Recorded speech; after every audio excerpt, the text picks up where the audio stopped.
Hello and welcome to another episode of the Underhive Lorekeepers podcast, the number one Necromunda lore podcast as voted exclusively by my mum.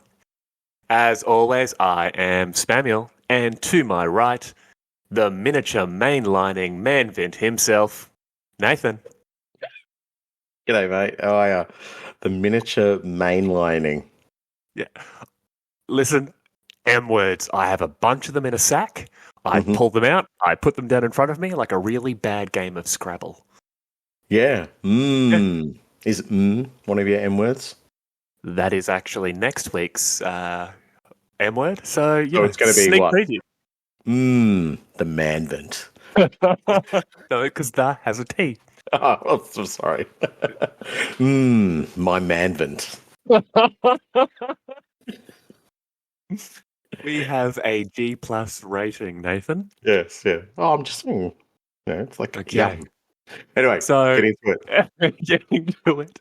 A little bit of an upfront piece of information for everyone. We actually recorded this episode about 3 days ago.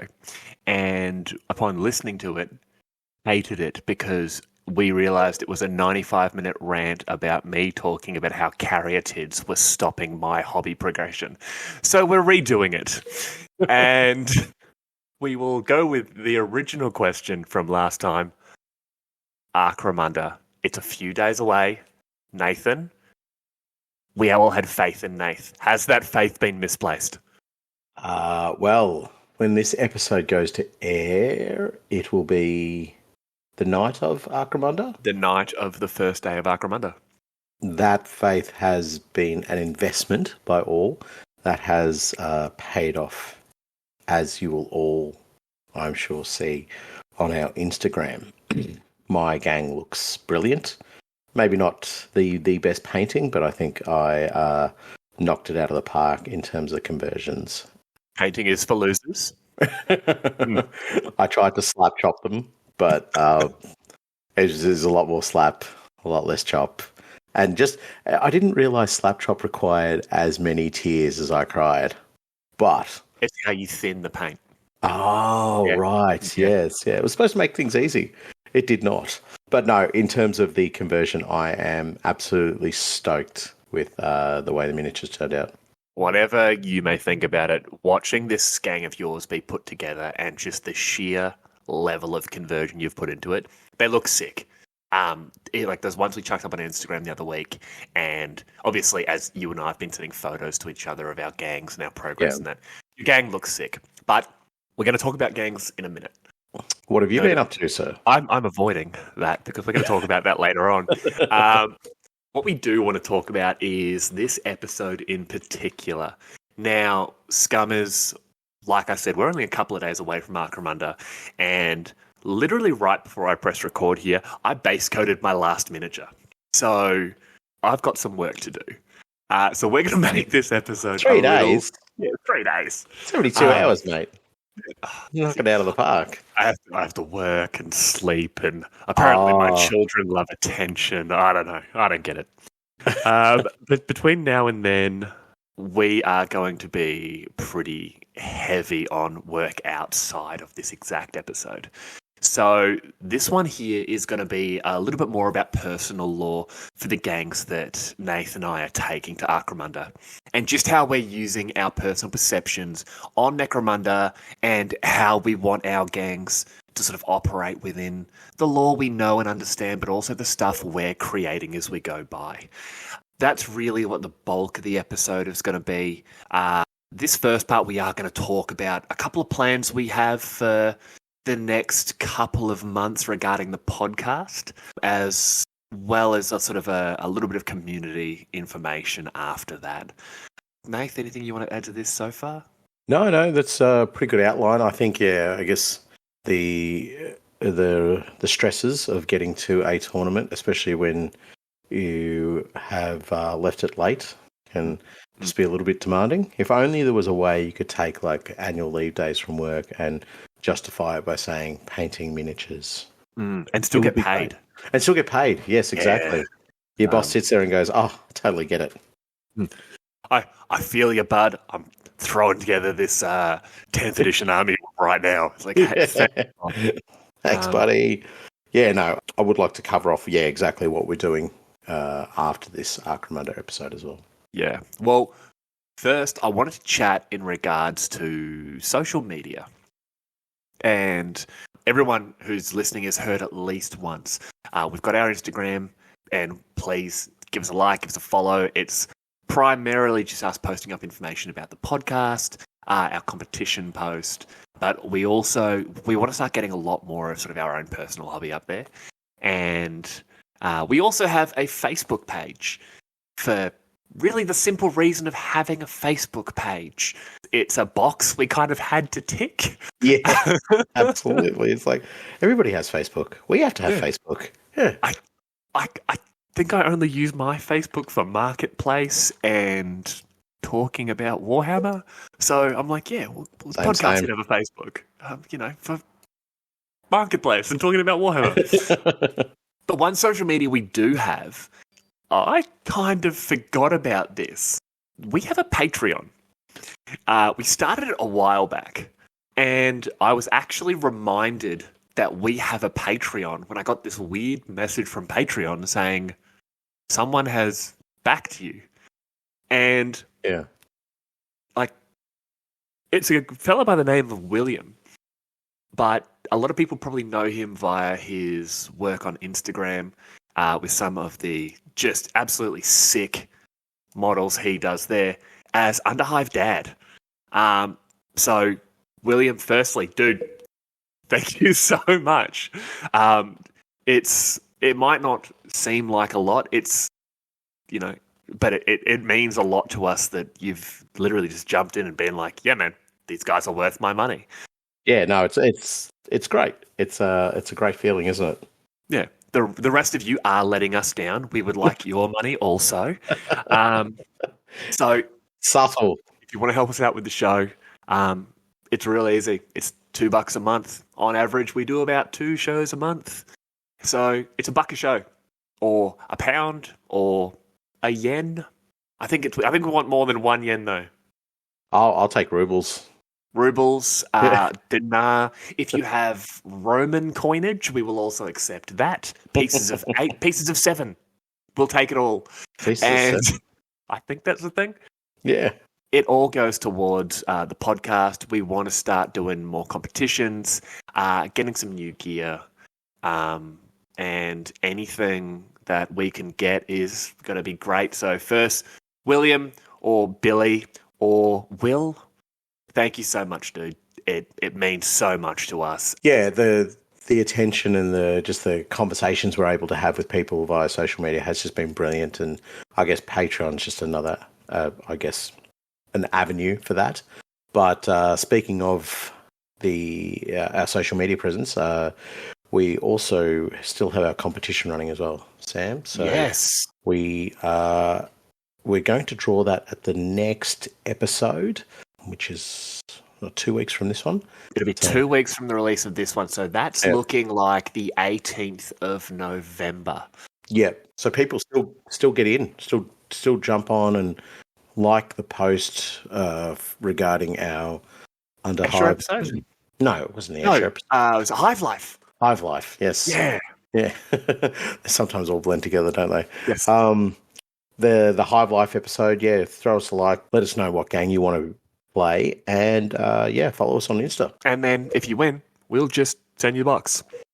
I will point out, people are still messaging us, being like, I'd really love to play this gang. I've now just gotten to a point where I'm like, excellent. Comment on the post. Please, I really want you to win. Comment on the post. Yeah. But that next episode, and I'm trying to really just barrel through this information here. Our next episode, I'm really looking forward to. It's going to be a big one. Nathan got his turn in the spotlight first off when we talked house gangs. The next one's the really important one. The only house gang worth the title if you were to ask a smart person in your gaming group.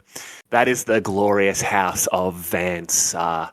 ladies and gentlemen, abhumans, scummers, and the multitude of rats that are listening to us right now. House Van Sar is up next, and I am chomping at the bit for this episode because it's going to be sick. Yep. You got 2 weeks.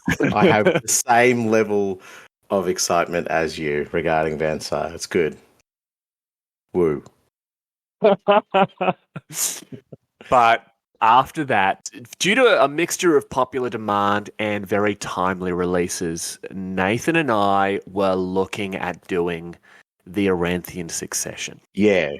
So I think with regard to that, it's about staying in touch with the most modern and up-to-date Necromunda lore that's coming out as well. Absolutely. And I really want us to be able to do these books justice. And because of that, we are looking at doing each book as a single episode. So that allows us to not only really get into what's going on lore-wise with each of these episodes, but also do a really big focus on the characters that have come out with each of them and the some of the stuff that I think that it's not being said, but it is specifically being left unsaid. A quick sneak preview on those episodes is, did you know that none of those books seem to mention either Rex or Blinky, the caryatids that are supposed to be with Lord Helmore? You need to read between the... I'm doing us and our listeners a favour. Stop. You need help. Go get help. Don't look at anything blue. Just don't look at anything winged, blue, or baby-like, and you'll be fine. Well, okay.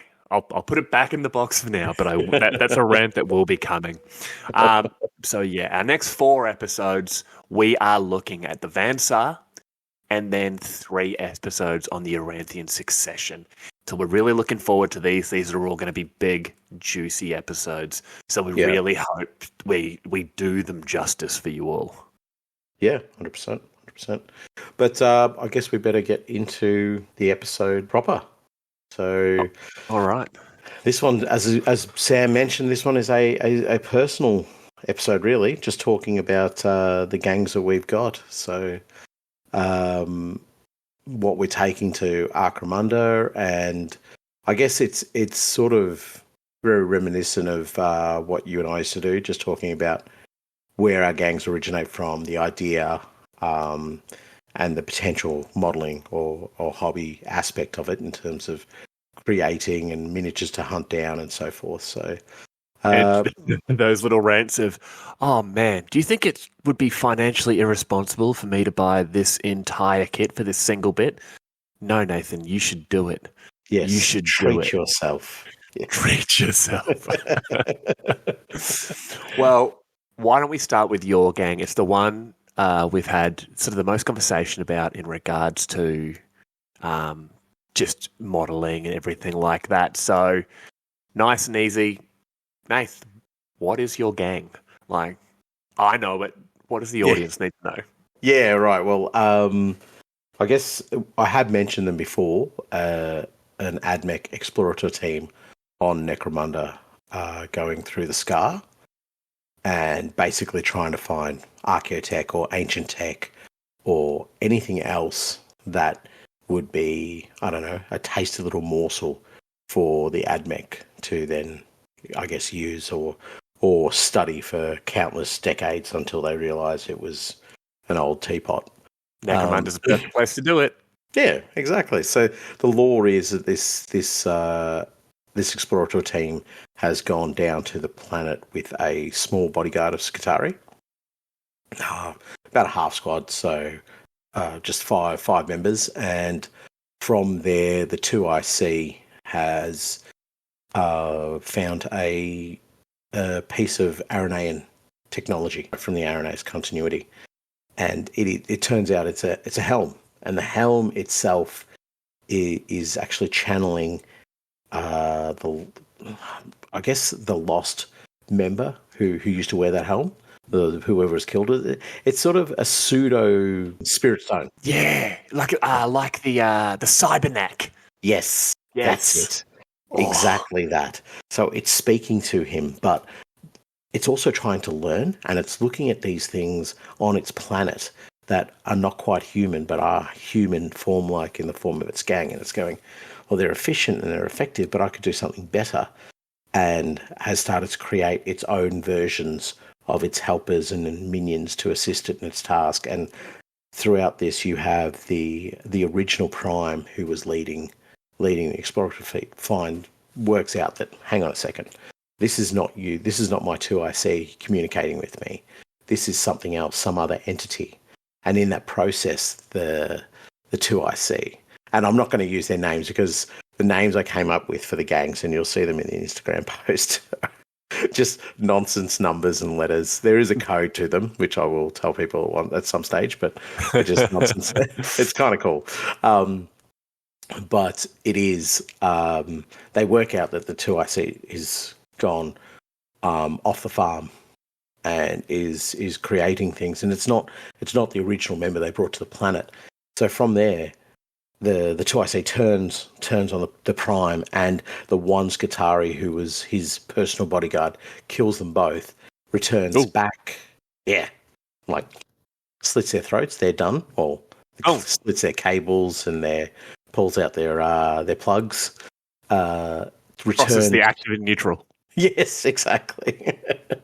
Returns back to the gang. Well, I guess we'll start to refer to them as. I'm sorry, I just have this image of this Skitari vanguard, like super ominously sneaking up behind the Magus and just throwing a bucket of water on him.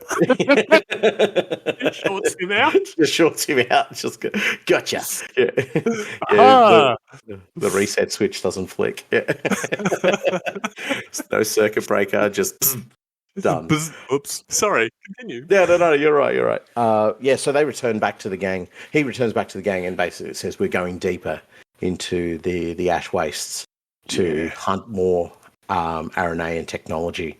And the small Skitari bodyguard will want to question this, but he says, well, the other two have returned back to our fleet or returned back to one of the hives. And that is the genesis of the gang, really. It's the two remaining leadership sort of members. One is a archaeotech, but the archaeotech is, for use of a better term, just an administrator in the gang.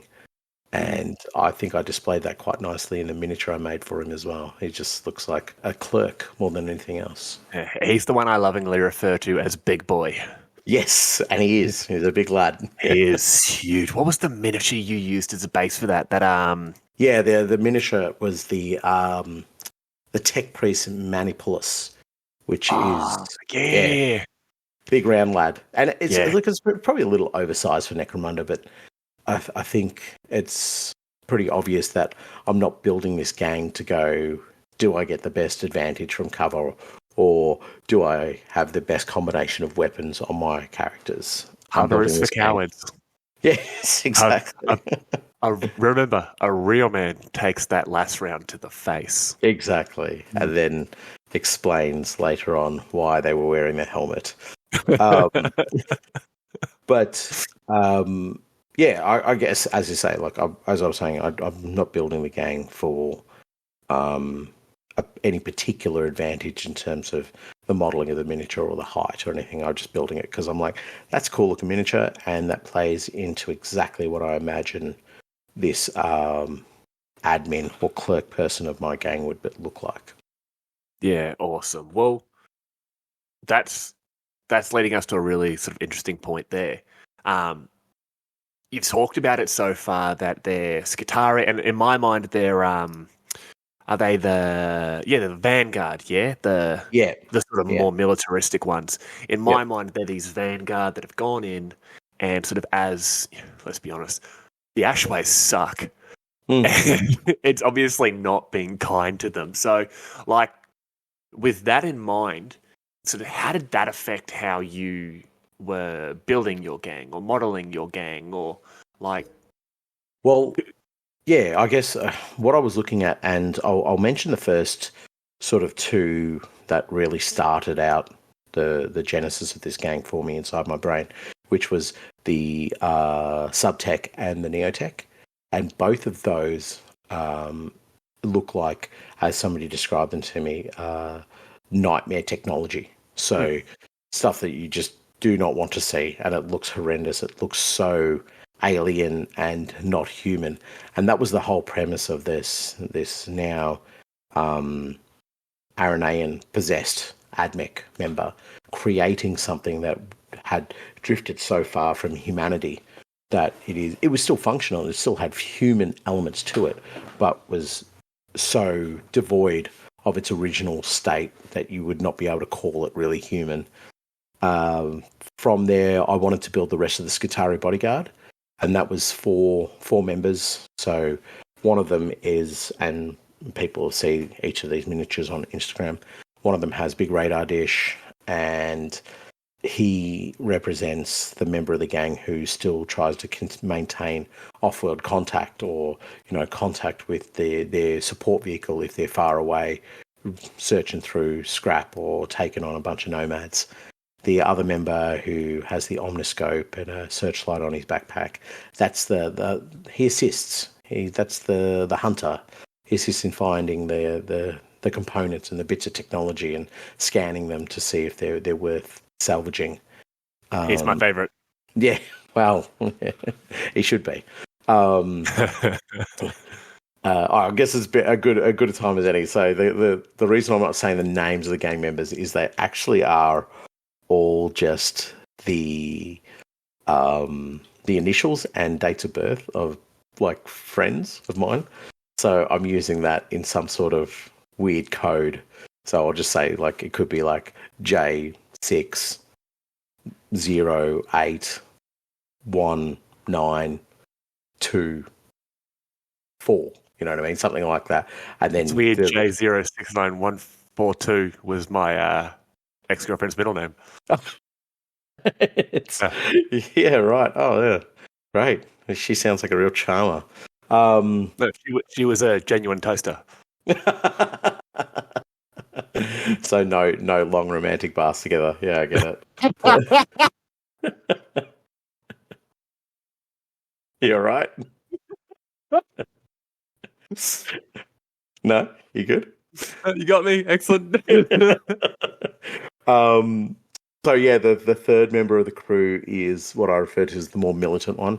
So he's got an actual weapon attached to his backpack, holding his weapon in a more aggressive stance, I guess. And the weapon on the backpack means nothing. It's just something that I've modeled, and I'm just like, cool. But he's got a few extra scopes and a distinctively aggressive helmet on as well, more of a Skitarii-like helmet rather than just having the hooded helm. And finally is the group leader for the Skitarii, and he is designed to look like a bulky machine of war. So he is not part of the Explorator team. He is purely there for security, defense, and when defense turns to offense, that's what he's doing too. It reminds me of like a more sort of brutal version of the Skitarii Marshal. Yeah, that's kind of what I was going for. Yeah. Oh, like what's the barbaric? He reminds me of a more barbaric Skitarii Marshal, because the Marshal at least, like has his uniform and he still looks somewhat noble, whereas your leader genuinely looks like I'm here to commit war crimes and steal your TV. Yeah, exactly.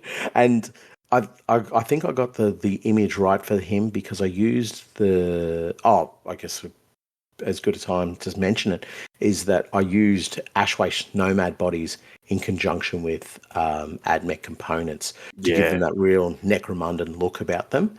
But I used the bottom half of an Ashwaste Nomad and combined that with the top part of a Cataphron Battle Servitor. So anybody who knows a miniature knows that it's not really scaled to a normal human size. So it does give him this oversized top half, and almost a little unbalanced, but it helps add to that sense of a destroyer and a real hard looking character. And the Prime itself was built from the Dominus, which didn't really take a lot of conversion. I just enjoyed having that miniature, to be honest with you. When I was looking for my gang leader and I stumbled upon the Dominus, I was just like, I actually really like that. It ticks all the boxes without needing too much more extra flair added. Yeah. It looks sick. Yeah. Like, you've really hit that mix of, like, you look at them and you go, oh yeah, you're clearly somehow aligned with the Adeptus Mechanicus, but at the same time, you guys don't look right. Yeah. Something's wrong with you guys. And then you mentioned them before, but didn't really expand on them. Your Subtech and Neotech. Yeah. Yes. People lock eyes on those two, and in my mind, your Neotech, with the tentacles. Yeah. In my mind, he's just constantly screaming in binary. Yeah. And what was it? Me and Nathan was showing me the model the other night, and he's just like, oh, what do you reckon he's saying? And I'm just like, he's screaming like the word tabernacle in binary. Yeah, and everyone's just looking at him like, oh, all right, mate. Yeah, he's at it again. Yeah. But no, like, yeah, every part of your gang just looks, for lack of a term, sick. Yeah. I would almost go as far as to say fully sick. Terrible. But I'm very happy with the modelling outcomes. As I said, the painting was probably a little bit rushed, but other than that, yeah, looking really cool. So that's the sort of modelling aspect to it. In regards to sort of how you're taking them into the games, with your background and your lore, this is something you talk about a lot. How have you limited sort of what you're not only equipping them with, but how you're going to be equipping them? Like, have you allowed sort of how you're going to be playing this gang to be influenced by the lore you've created for them? 100%, yeah. And it's a massive component, whether I'm building a gang or building an army for 40k. How I envisage that army as the culture behind it, or the ethics behind what they're doing, and the same applies for my gang. So why are they where they are? What are they doing? And how is that going to affect their capacity to stay equipped with certain types of weapons? So one of the key facets of building this gang was to ensure that nobody in the gang was using any ballistic weapons. So they're all using laser weapons. So nothing with like actual ammunition. I don't know if I use that term right, ballistic weapons, but nothing that actually has. I call them ballistic weapons. Yeah. Nothing that actually has like a cartridge or like a bolt gun being fed ammo or anything like that. Because the idea is that they've gone deeper into the ash wastes, so that the Prime can begin to start to take over each individual member and start to create his own, I guess, mini Aranaean empire. So, go ahead.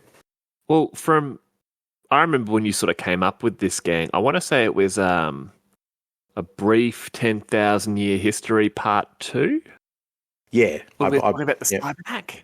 Yeah, talking about the Cybernac, but also talking about the Scar. And yeah, that's right. Mm. And you sort of mentioned like where this fella had found the headdress or the crown or this something. And what did we say? It was almost like one of those mnemonic imlode spikes that the Goliath. But you said it great before, where it's like almost like a spirit stone. Where is it? It's like the Hmong kept their brains in vases, whereas this fella from the Aranaeus continuity, his consciousness seems to have been in this, and it's affected him that way. Yeah, so that his consciousness carries over in the helm, but it's a kind of poorer technology in the sense that he comes back into this physical format and is now trying to learn and understand not only the basics but also what's happened to his planet. or its planet, sorry, what has happened to its people and so forth. So I don't know. In my mind, I still even leave a mystery within the gang, and I don't know if the Aeronaean entity was it a piece of just technology? Was it an AI? Was it a human? Was it an actual person? Or I sort of leave that open in my own mind. Just I guess it gives me the opportunity to explore more the lore for myself. That I know it's a bit weird. Like I'm going, oh well, I'm not giving myself an answer, but it just I don't know. It gives you that freedom to explore your own lore without having anything too rigid. So. But, I'm all for it. I'm all for it. So I guess to answer the initial question, which is, do I have any restrictions in my armory and so forth? Yeah, like all my weaponry has to be laser based, plasma based, or energy based, really, so that they can recharge their energy weapons out in the field. They're not relying on ammunition supplies or anything along those lines. Most of the tech they can fix themselves as well. Yeah, well, they're all out. If they're out in the scar, they don't want to be lugging around, wagon loads worth of bullets. If energy weapons, remember during our last gun episode, we talked about it. Throw that last gun power pack into a fire. Yeah, you'll kill the capacity, but you can shoot it again. Yeah, exactly. Yeah, and like you said, they can tap into a power supply somewhere else, or find a plasma regulator and just be like, all right, plug it in. Go. What's they called? The isotropic fuel rods. Go to a settlement. Yeah. Plug into that one.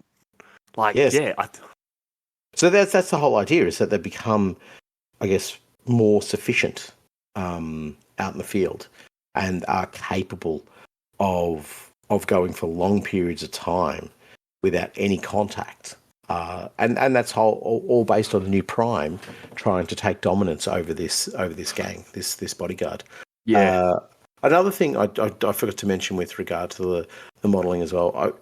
Being a tournament, I like to make it easy on my opponent as well. So I've made sure I've equipped Van Sar weaponry wherever possible, just to because the gang is being run as Van Sar. If I haven't already mentioned that. It just helps out with your opponent and just helps out you not having to explain that this Baroque-looking thing, oh no, that's actually my plasma gun, or that's a las pistol, even though it looks like a las carbine from a different gang or a different army. And you're just like, no, that's actually a las pistol. I think making it easy for your opponent is always a good idea.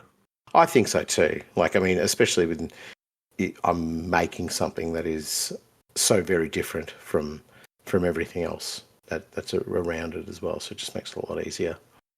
And what about your vehicle? This is an ash waste campaign, and you've been very strategic in not mentioning that yet. I would love to know what you're taking. I'm taking. It's actually, and I hate to say it, but it is the most boring part of my gang.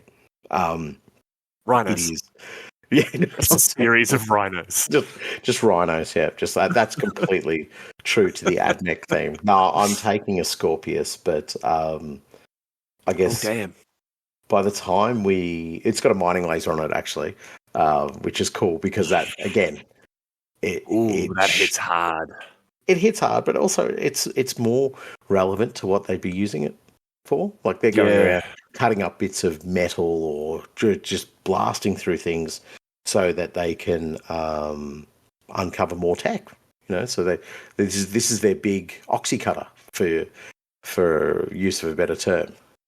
Oh, you should have mentioned that before. It's like, have you sort of modeled your gang to match it? Yeah, they're going around cutting giant holes in scrap, so I've given them a gun that cuts giant holes in scrap. Yeah. That's sick. But the only issue I have with it is that I can't give it a skimmer upgrade until after round 1. So I'm hoping by the time I hope we don't have an Ash Waste game first round. I know. I'm just going to be like, well, it's tracked, but you just use your imagination. That's it. It's got hundreds of tiny little feet on it. Yes, yeah, perfect. It's It's a walker. Yeah. It's a walker. But yeah, no, the vehicle. I'm happy with the vehicle. I've got no problems with it, but it was not something that I found as inspiring as creating the rest of the game. Okay. Well, I'm looking forward to it. So I can, definitely not get shot in the face by a bunch of angry AdMech guys. Well, during the campaign, because it is a 2-day event, we've got, I think, 10 games altogether. Yeah. Sticking with your theme and everything you've sort of done there, what are you looking at purchasing? What do you think is missing from your gang in regards to that? I mean, from my initial, because I didn't know a little bit of this, so thankfully I've got this guise of asking questions during a podcast to find out what my opponent has, so I can adjust my gang to definitely beat him. Yeah. Man, okay. So what am I thinking of taking? Is that what you... Yeah, what are you thinking about getting? Because, man, as a loyal son of Vansar, I gotta say, you need some up-close muscle, dude. Like... Yeah, I don't see it. An Ogren? Oh, actually, an Ogren would work really well. That would work really, really well. Ambot. Ambot would be perfect, actually. They discover it out in the scrap heap. They reactivate it, kick it in the guts. It's a mining vehicle. Exactly. That would work. I'm a bit lost. The only thing I know I absolutely have to purchase is a skimmer upgrade. It's like a must-have times 10. I need to have this. So, but how much is the skimmer upgrade? How many credits do you have left after game creation? You're asking a lot of accusatory type questions. How dare you? I will have enough. That means not enough. 0 is still a number. Look, I am going to chicken wing it with whichever opponent I have, and hopefully they just go, look, mate, not only are you cool, but I like your gang, and so we'll let you get away with it. I am 100% grudging you round one. Yeah, please do. 100%. Please do. I need somebody who's going to understand what I'm doing and not. And I am going to win at all costs. I am going to be a horrible. No, I'm not. They definitely won't let me grudge you. Why not? That's what we should be allowed to do. Because they know that we would be cheating. No. Oh, actually, yeah. No. You're the only one who cheats at that tournament. But yeah, in terms of equipment, I would buy throughout this campaign would probably be a lot of energy-based weapons. I guess I could save up for an ambot. Unfortunately, we're 3 days out and I don't have an ambot, so that's going to be interesting. I have one you can borrow. Good man. I'm not taking it. Oh, okay. Well, we'll find out why not when we start drilling down into your gang. I will not be discussing my gang. Yeah, right. Rightly so. My squads? Your shame is justified. But yeah, so in terms of what I'm taking, it'll just be lots of energy weapons, lots of grenades. I presume I'll probably go for. I really don't want to be in a scenario where I'm adding anything to my miniature. Anti-grav generators, 50 creds. Yeah. They're a rare 10 for everyone else, but because you're playing as Vansar, they're only a rare 8.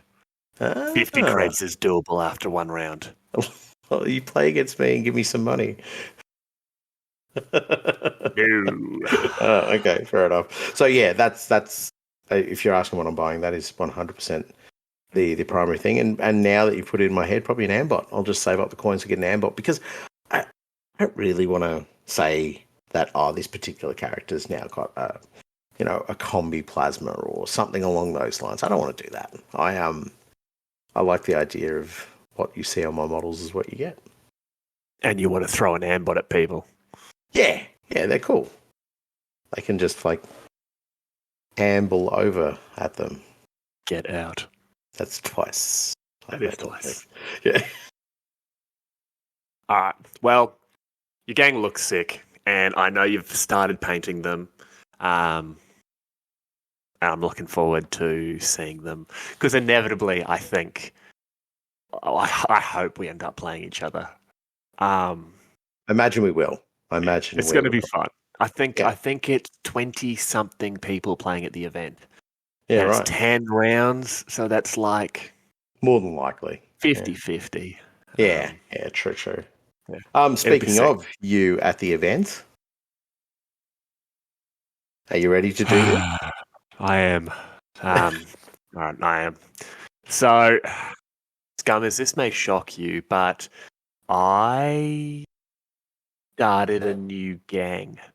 Now, this isn't a shock to Nathan because, like I said earlier, we recorded this a couple of days ago, and I'd informed Nathan that I'd given up on my squats temporarily, and because of the new releases, I had started a new House Van Sar gang.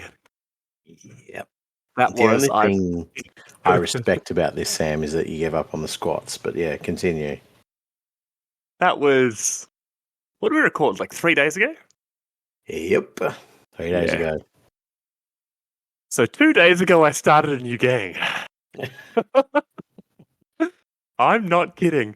Nathan, I started a new gang 2 days ago.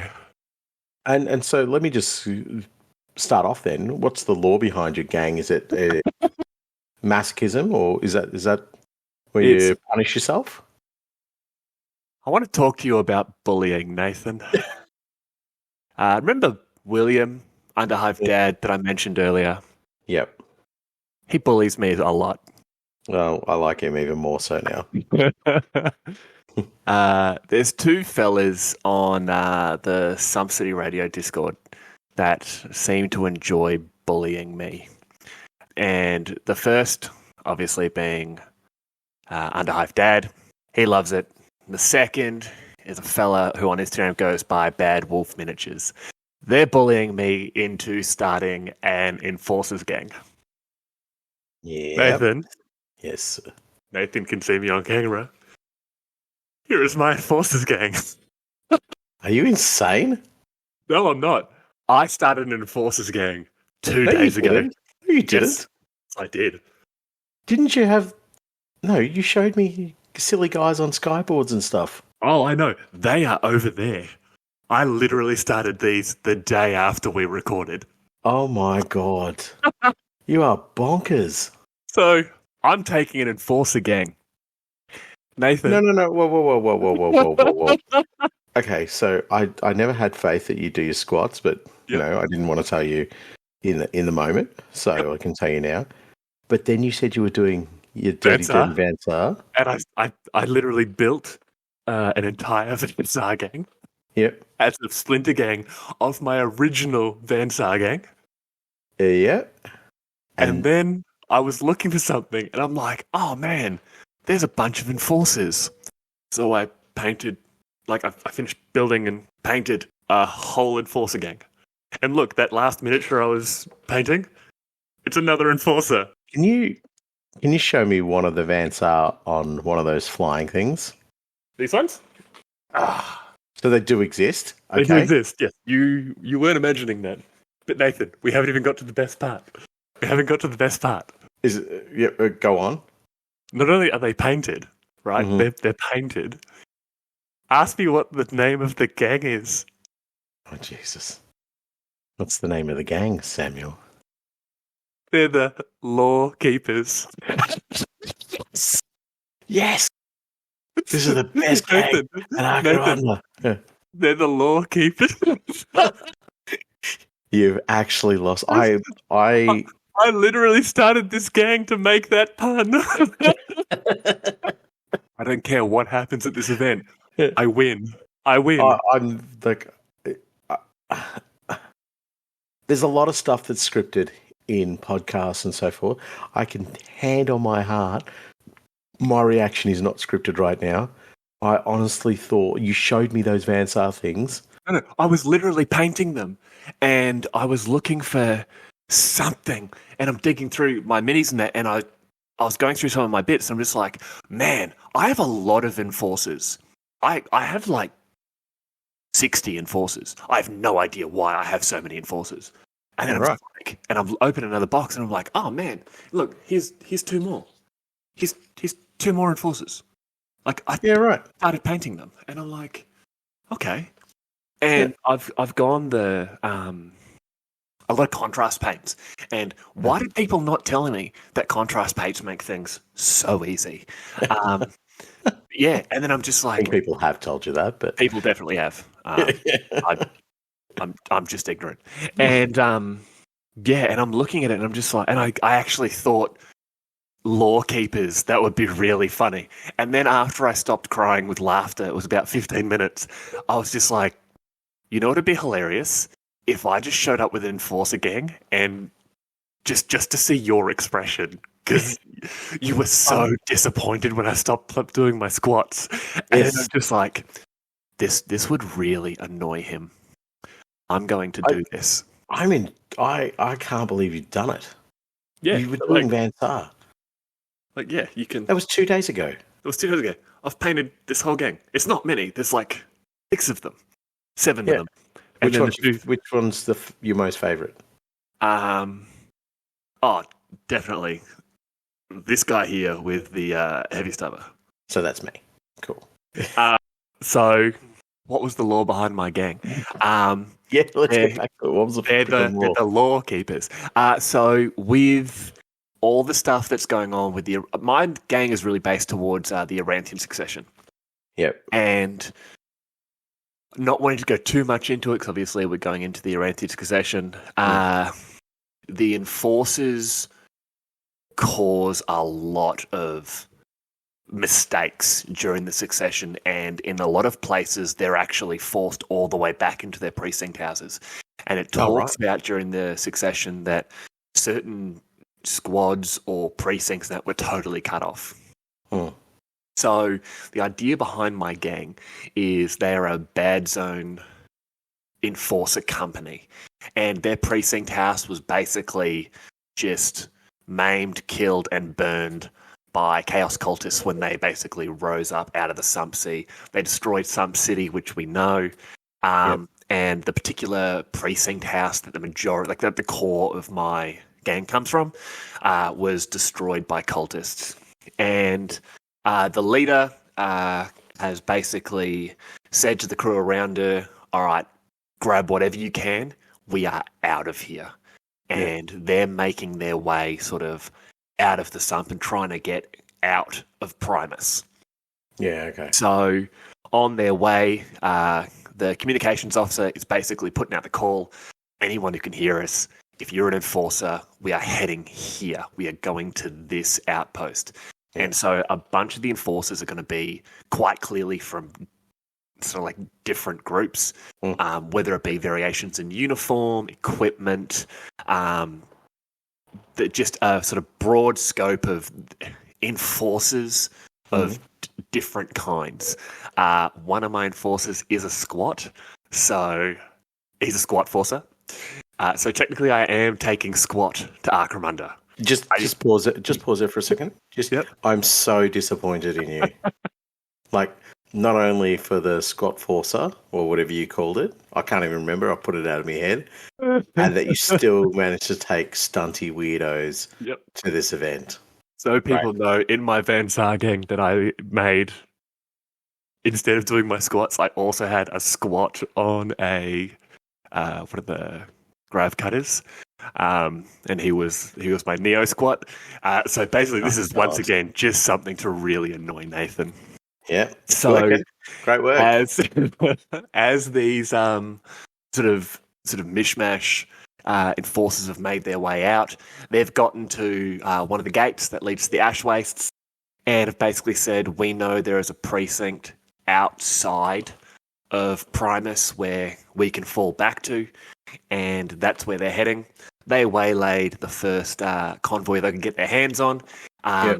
what's the word I'm looking for? It's like in cop movies where it's like we need to commandeer your vehicles. Yeah, right.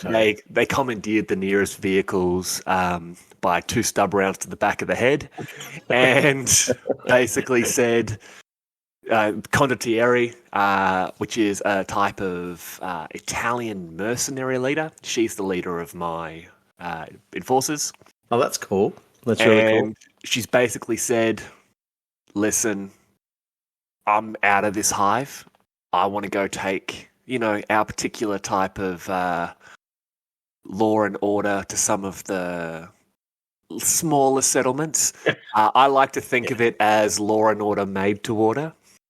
Yeah. It just sounds like they're going to be bullies in the smaller settlements. They are going to be very big bullies in smaller settlements, much like Underhive Dad and Bad Wolf Miniatures. So you're being bullied, and so consequently you're making up a gang that is going to bully. Yes, because they have convinced me that all enforcers are bullies. And so my mindset is they're basically going to kind of like the Old West where, the biggest badass became sheriff. Yep. They're going to be the biggest badasses in the waste and carve out law and order, made to their order. So, right. I like your law. I'm both surprised and disappointed at you all in the same breath. So, yeah, right. Okay, that's good. I'm still blown away that you didn't do that. You showed me all that Vansar stuff. You showed me all the effort you would put in, and then you came up with this. I'm in shock because of a pun and spite. Yeah. Yeah, right. Cool. And the 2 guys who are going to be the happiest are the ones I'm blaming this whole gang on. Oh, and look. I'm turning this into an entire precinct house. Like in the Book of Judgment, they've got the breakdown of the actual from the tippity top of Lord Helmore all the way down to the freshest, juviest Juve. Yeah. I'm going to build an entire precinct house out of spite. That's good. Yeah. But you could try a different type of lemonade, but yeah. Oh, spite. Sorry. Oh God. Yes. Mm. Drag it down to back to my level. Okay. So let's get back on target here. I'm still I don't believe you did that. It was amazing. But okay, so what do you? Well, you've already mentioned it, but what are you doing to create certain models or design models that will match your lore? Everyone is going to look to a completely different level of preparedness. There's lots of backpacks, pouches, like they're carrying additional weapons. Sort of supplies with them. Their particular vehicles, they're going to have lots of... the vehicles are also here, and as you can see, the vehicles have a large amount of, baggage and stuff all over it. Right. So it's literally, they're grabbing everything they can as they're moving further and further out to find that settlement to, rescue. Yeah. But, yeah... They're all sort of overburdened with weapon options and pouches, like the extra bits you may need if you're liberating stores from those less willing to give them to you. How many members in your gang? At the moment, 7, but I have 8, 9. I have 10 built. No, it's 7. If you take 7, it's like the Magnificent 7, but a terrible version of the Magnificent 7. Now I have to stop at 7. Okay. Yes. Well, once I paint the Squat Forcer, that will make 7. Yeah, right. No, but the story of the Magnificent 7 or 7 Samurai, whatever Fantastic. it is. Yeah, they go in and they help out the town. The opposite. These guys are doing the opposite. They're like, our liberators are here. They're liberating a lot of stuff. They're liberating that guy from his life. And they're liberating those people from their stores. That's my corpse. It's your corpse. You're absolutely right. It's been liberated from me. Thank you very much. Yes. Yeah. Thank you. Yes, I've tried to make them sort of look as, you know, a little bit haggard. Their uniforms are a bit dirty. The sort of catch-all color on them. They've all got this really intense, almost crystalline red. As it'll be on our Instagram with the release of this episode, but their shoulder pads, or that, you know how enforcers have that sort of central circle on their armor. It's this really cool red that I've managed to mix with sort of the contrast Blood Angels red and some red ink, and they've all got either the Palanite or the Subjugator armor, but it's also very mix matched. You've got a Palanite wearing a Subjugator helm, and it's obviously too big for the armor he's got. So it's his is buggered, so he's just gone, all right, you're dead, I'll take that. Well, it suits me and it suits my needs because you ain't using it. And Condottieri at some point has lost an arm, and she's had that replaced with just this big, angry looking sort of like robotic arm / power fist, which is actually the arm from a Reaver Titan from the Adeptus Titanicus game. Serious? Yeah. It's really cool. And she's armed with one of the cleavers from the Corpse Grinder cult, just because it looks brutal. Mate, if that thing turned up to liberate me, I'd be like, bullshit. You are not coming to liberate me. And then she punches through your wall with her giant robot arm and then hacks you up with her sword. Yeah. And it's actually because you were resisting. It's entirely my fault. I He looked said at her and something went, about foreign gods. Yeah. But yeah, so that's sort of how I've done that. Yeah. And so I guess, follow-up question, did you limit the access to anything to match your lore? You would have to, wouldn't you? Because everything could. Yeah, because they'd be scavengers, wouldn't they? They're scavenging. So the only heavy weapon I have is a heavy stubber, which I can't actually take until I purchase it after game 1. All right, so you better hope you don't have to use all your members in game 1. Correct. Or he's just got a very elaborate pistol. Well, he will probably just be a model I use to sort of signify that particular character after he's purchased it. Until then, he's really just sort of in the stash. But I've got no heavy weapons except what's on the vehicles. Nothing that, much like yourself, if it can't be readily sort of supplied from out in the wastes, out of those smaller settlements, out of those convoys, I don't have it. So there's no. It's really shotguns. I think I've got 2 Enforcer bolters. Primarily pistols, shotguns, and close combat weapons. Yeah, cool. Oh, that's I like that you're just going for it's the basic stuff that they're relying on. No, nothing too fancy or nothing too elaborate that they'll be able to maintain, because they won't be able to. Exactly. Yeah, and that's it. Like even their vehicles. I was going to ask you about the vehicle. So you're using Chimera? Yeah, so one of them is a bog standard Chimera, just a little bit of an extended crew compartment. So that's still a custom vehicle, though? Yeah, absolutely. Both vehicles are based on the Chimera chassis, which are being run as custom sort of large vehicles. Yep. Both obviously with the tracked option. I was going to try and be cocky and go the anti-grav, but honestly, knowing my luck, my first round match will be in the ash wastes, and then I'll be like, there's hundreds of tiny feet. So yeah, very much like what I'm doing. Yeah. The first is just your bog standard Chimera, just with a heavy stubber coming out of the front instead of a heavy bolter. It doesn't even have a weapon on the turret at first. All right, well. So I've sort of magnetized a couple of options there, honestly. I'm going to limit myself once again. I'm just going heavy stubbers. Yep. Because they're a weapon in my mind that you can get a lot of ammunition for in the wastes. Yeah. Well, it feels like a common weapon. You know what I mean? Even if you're not getting the ammunition out of the main hives, there's probably somebody producing it in some way, shape, or form. you got plenty of people in real life right now who press their own ammunition. So Yeah, true. Yep. you put Yep. the technological advancements of 38,000 years, throw in a dark age of technology, and then add, some crazy heretic hermit living in a crashed Valkyrie somewhere in the waste. I'm assuming you can pick up 50 cal. Yeah. But my second one is sort of like a bastardized version of I remember the Salamander Command vehicles from Yep. Imperial Guard. I sort of Yep. thrown one of them together. It's got sort of a lot of computer screens and that sort of thing, but it's got a sort of an open transport bed there for two, maybe no, honestly, for two models.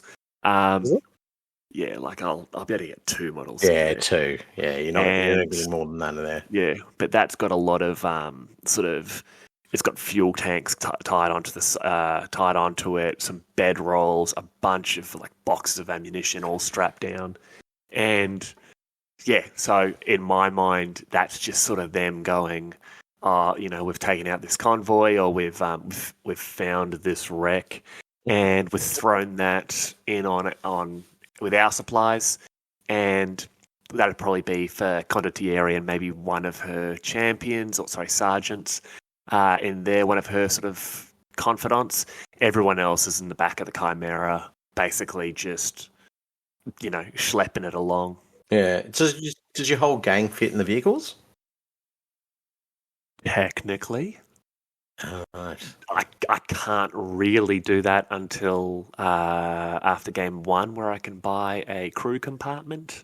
So you got a few purchases lined up for after game one. Yeah, if I can make a few credits, I'm stoked. Yeah. Viably, I need to be able to purchase the crew compartment for the Chimera. Mm-hmm. Otherwise, everyone's really just riding on top. And knowing my luck, if I move more than an inch, one of my guys is going to fall underneath the tank treads and splat. Yeah, Kaputski. Yeah, may shock you. Not a viable sort of game strategy. So yeah, my main purchases are I'm really looking for shotgun and bolter ammunition. I don't remember if the Enforcer shotguns and bolt guns can take specialist ammunition. Probably not, knowing my luck. So it's just going to be a bunch of fancy grenades. Yeah, right. Yeah, I'm going to go for fancy grenades. And are you gonna limit yourself to common items, or yes? Yeah, okay, yeah. I'm common, and I think. At like the end, rare 8 or something? Yeah, rare 8, maybe 10. I won't allow myself a market roll of higher than 10. You can't do that. You won't be able to get your Caryatid then. Honestly, if I somehow rolled Caryatid, I would lose my mind. If I didn't have so much to do last night and tonight, my plan was to actually model up the Pied Piper of Primus and 3 giant rats and try and get enough cash to hire him as a what do they call it, Beastmaster Weird. Just be like, the Pied Piper's here, baby. But I'm just not going to have enough time. No, I think 3 days out or something. 3 days out. I mean, we've got some great ideas, and that's the strength of the Underhive Lorekeepers is our great ideas. And our new favourite Enforcer gang are the Lorekeepers. You have no idea how you do. You saw me crying when I was laughing about it with you I can't believe you did that. Yeah, I honestly can't believe you did that.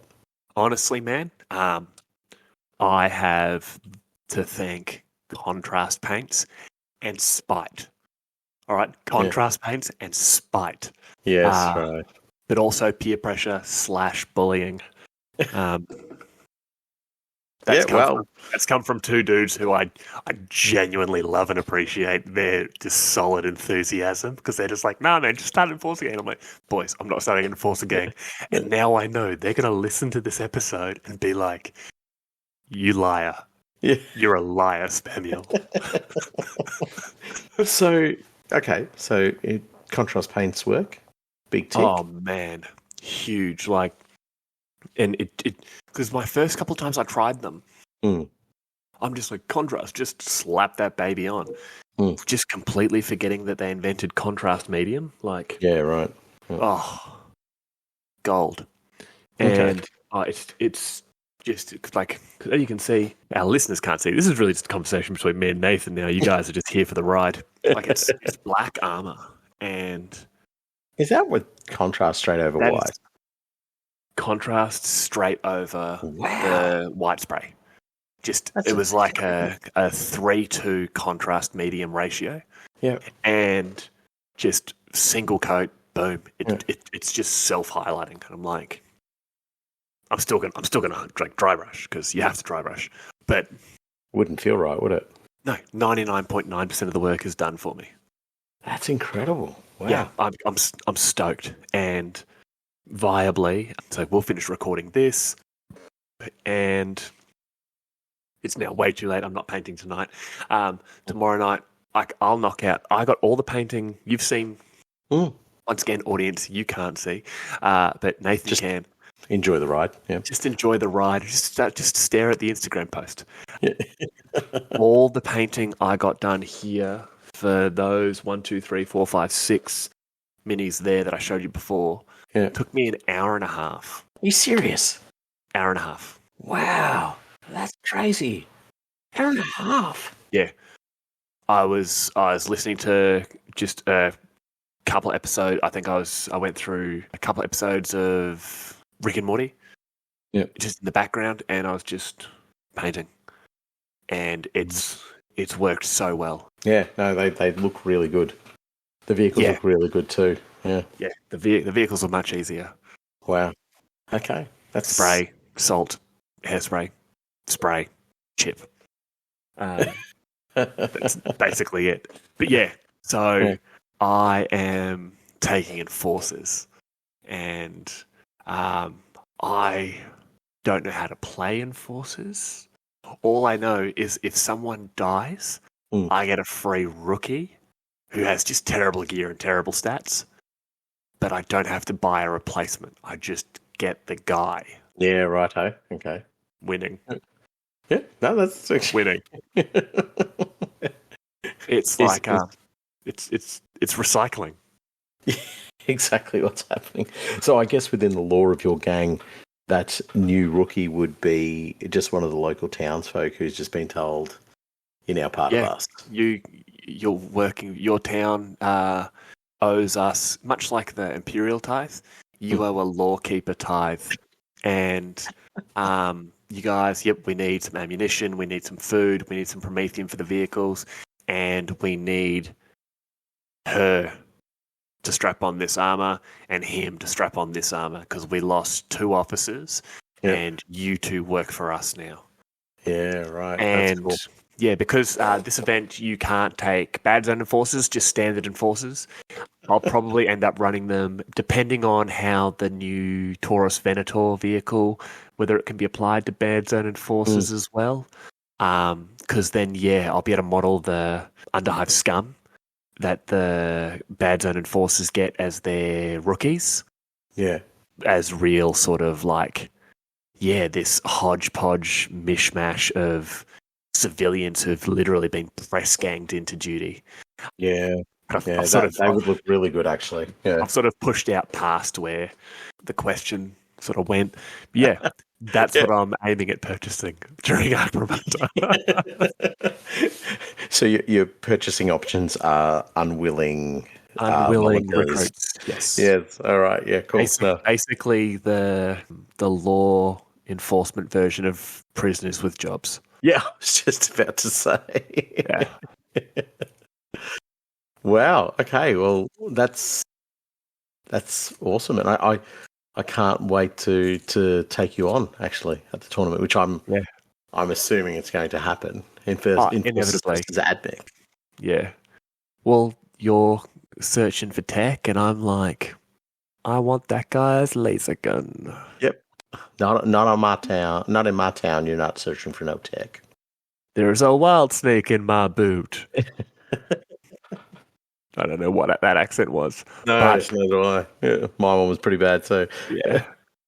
So that is our lead up to Arcromunda. It's been a weird episode. Definitely something different. I've really enjoyed it. I really enjoyed the fact as to how shocked you were about this game. It was like legitimate shock, and honestly, it's pretty awesome because it's exactly what would happen as we're driving home talking about gangs. I'd be like, "Oh, that's awesome! Oh no, you can't do that. You're going to run out of time," and you've done it, live on the pod. I have no idea how I have managed to get this gang done.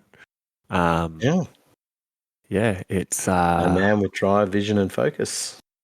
And through all things, spite. Spite, yes, the main motivator. Spite and contrast. Thank you. Spite and contrast paints. Thank you, Games Workshop, for allowing me to use your paint to fuel my ability to be, spiteful. Well, inevitably, everyone will hear from us around the same time this episode comes out. It should be a couple of hours after the end of the first day of Arcromunda. So we will post, I'm assuming I believe it's 5 games that first day. So I'm assuming that I'll be walking out of there with a solid 0 wins, 0 draws, 5 horrific losses, and I'm just having an entire gang of rookies. And press gang.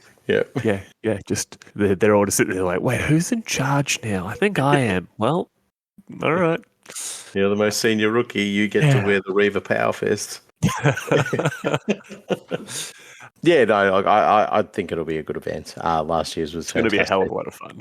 And I do honestly, legitimately hope we come up against each other. We can ask Andy. We can ask Andy. Just be like, listen, we have a grudging to settle. And he's like, oh, what's the grudge? Be like, podcast? Just it seems right. Yeah. Seems like the right thing to do. Well, given the nature of this episode and the length and how we haven't really given you a lot of what we'd really promise in regards to sort of expansive lore info, just the sort of stuff me and Nath come up with in our brains, you're probably, if you're anything like us, hungry for more Necromunda content. Now, when it comes to Necromunda podcasts, in my personal opinion, there are 4 go-to podcasts for me. The first and foremost, Sump City Radio. As a fan of the show, it is the absolute pinnacle of Necromunda content. It's been running for a few years now, and you think our episodes are long and just stuffed with info? Yeah.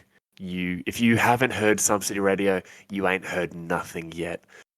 Steve and Chris do such an amazing job, not to mention Dell with the voice work she does, and everyone who gets involved with that show, A++. There is none better. I totally agree. The episodes that I have listened to have just been amazing, and I've only just got onto them recently, so I couldn't really add much more to what you're saying other than just if you haven't listened to them, get onto them and have a listen. And if you have listened to them, listen to them again. And following up from that, stick into sort of the the Hive Primus types. You got Gilda's Forward Radio. Now, these dudes, if you want to talk about background, you want to talk about like lore generated by the community. Apparently, some of these dudes have been playing in successive campaigns for like, I don't know, 20 years. And wow. That's amazing. I'm doing a re-listen at the moment, and they're going over the sort of creation of one of their sort of main antagonists, Gangrene. And just, if you haven't listened to Gilda's Ford, get on it. I chat to a couple of those dudes routinely. Basically, it's usually just me ranting to them about my theories. They're another absolutely solid option. And sticking to sort of our fellow Australians here, the Eye of Horus podcast, their Necromunda content has the library they have there is insane. These dudes, you want to talk about game breaking. You want to talk about, finding every way to get the most out of every item and every option you have available for your gang. Those fast shot episodes or their Necromunda gangbang episodes they do, sick. And I've had many chats with Tim just about, you said this in your episode, tell me more about how I can win games.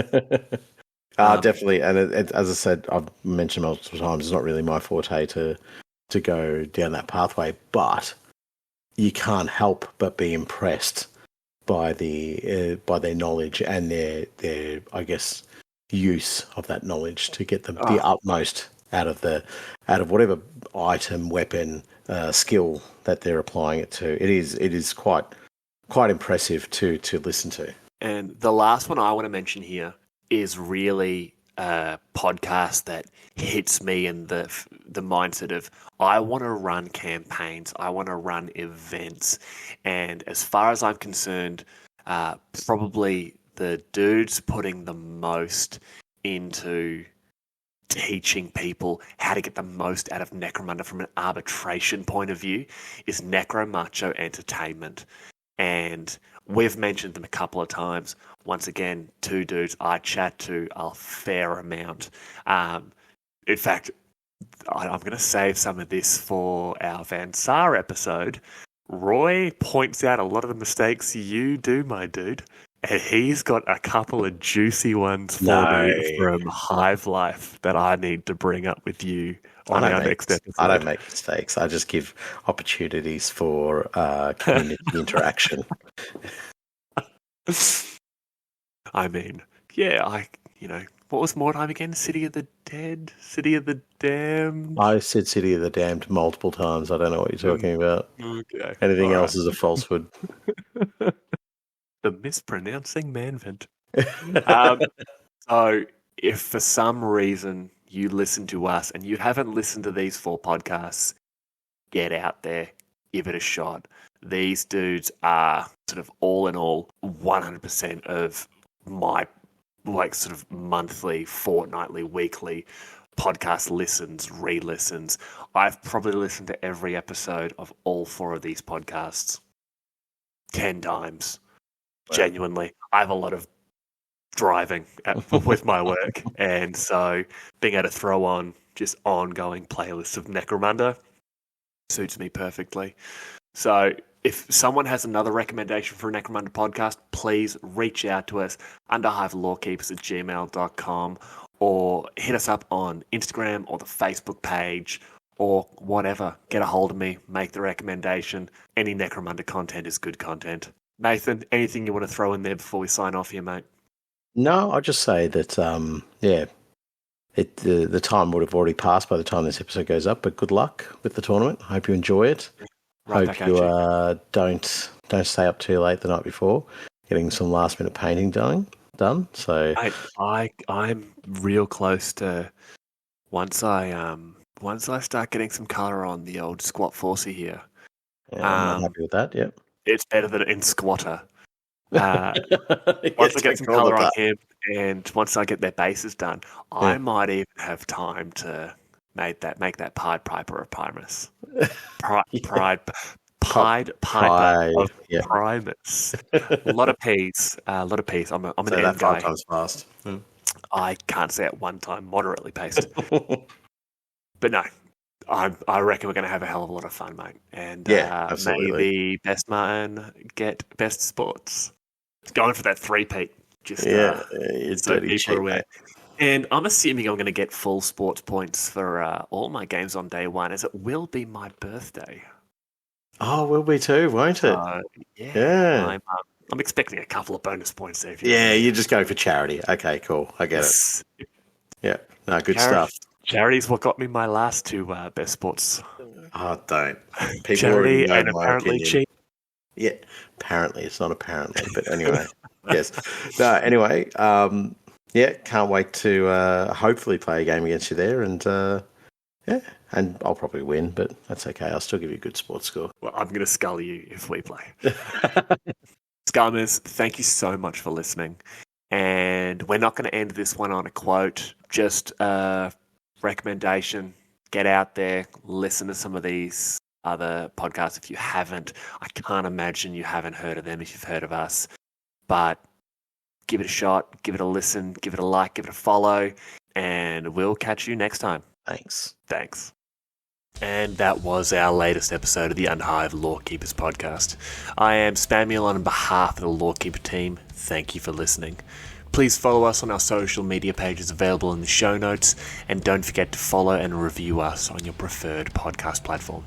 As always, if you have any questions, complaints, corrections, or just want to hear more about my slow descent into spiteful madness, please reach out to us at underhivelorekeepers@gmail.com. Thanks.